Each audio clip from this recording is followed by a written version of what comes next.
Hey, welcome to week 16 of Foundation 52. This week, got 3 videos coming your way, all of them around sales strategies. So if you remember, we talked about sales strategies in week 7, and now we're going to go a little bit more in depth on a couple of topics. So first, we're going to talk about loss leaders and lead magnets. That's what we'll cover in this video. And then we've got 2 more videos, one of them on building a pricing strategy and another one on competitive analysis, all of which we've covered a little bit in some other videos, but today we dig deep on those topics. So without further ado, let's go ahead and dive into loss leaders and lead magnets. Before we do that, just a quick refresher on sales strategy. So sales strategy is the intentional plan that you're building out in order to best achieve sales goals. So essentially, you want to identify what your process is. You want to know what you're targeting in terms of how much you want to sell and how you're going to sell, how you're going to work with customers. We talked about that upfront contract a little bit. Sales strategy is a very necessary part of your strategic planning with respect to sales. So do not sleep on creating a sales strategy. Just make sure you go do one. Loss leaders and lead magnets. They are 2 great ways to get leads. Notice they both have the word lead in them. So a loss leader is a product or service that you are pricing intentionally low. Essentially, you are taking a loss on it. That's why it's called a loss leader, in order to get names or in order to get your prospect to buy something else from you. So you sell something super, super cheap, and then maybe through your sales funnel, you're going to sell them something else. You're going to upsell them to something more expensive, or you're just going to get their contact information and then you're going to nurture them to eventually sell them something different. So loss leaders, selling something at a loss intentionally in order to either A, turn around and do an upsell on them for something else as part of your sales funnel, or B, collect their information so that you can nurture them through a nurture campaign and sell to them later. Loss leaders, they've been around for a very long time. It's not a new concept, and it's an effective concept. That's why it's still around. Excuse me. Second, we would talk about a lead magnet. So a lead magnet is offering up, first off, I'm just going to say it. I'm not a big fan of lead magnets. I'm really not.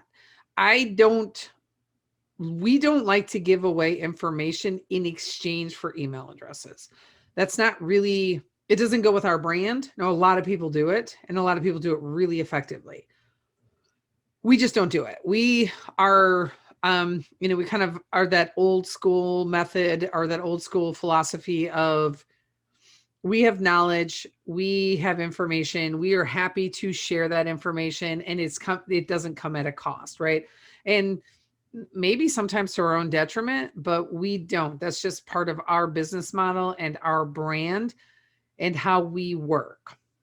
But you can create a great lead magnet, offer it for free, and then collect people's email addresses, names and email addresses if they sign up for it. So for example, we have a book, right?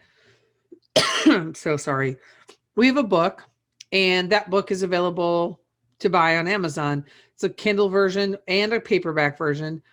We could, in theory, offer like the first 10 chapters of the book for free as a lead magnet, or even the entire book for free. We absolutely could offer a digital download of the book for free as a lead magnet to collect people's email addresses.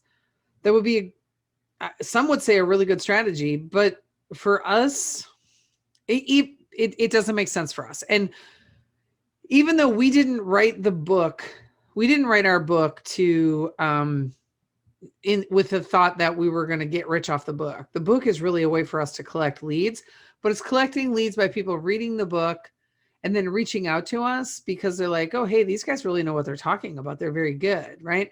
We like to refer to it as the most expensive business card ever, which in some ways it is. But you can create a lead magnet that you would then, have available on your website. And in exchange for somebody giving you their information, their name and their email address, they will get their lead magnet.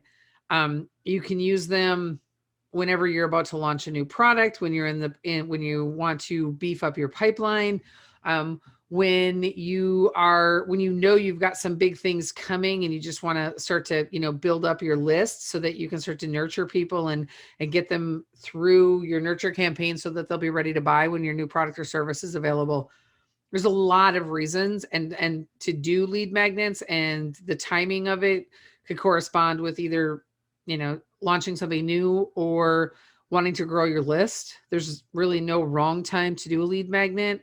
And you can let people know about it by doing some ads on Facebook or just directing people there through social media to your website. When I say directing people there, I mean to your website, because that's typically where you're going to put your lead magnet. And I would just, you can create a downloadable PDF of something, and that's what you're giving people. And once they give you their email address, you email it to them, and now they're on the list.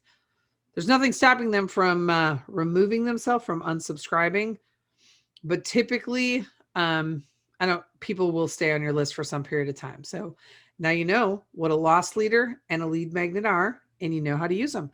Stay tuned. The next section is on building a pricing strategy.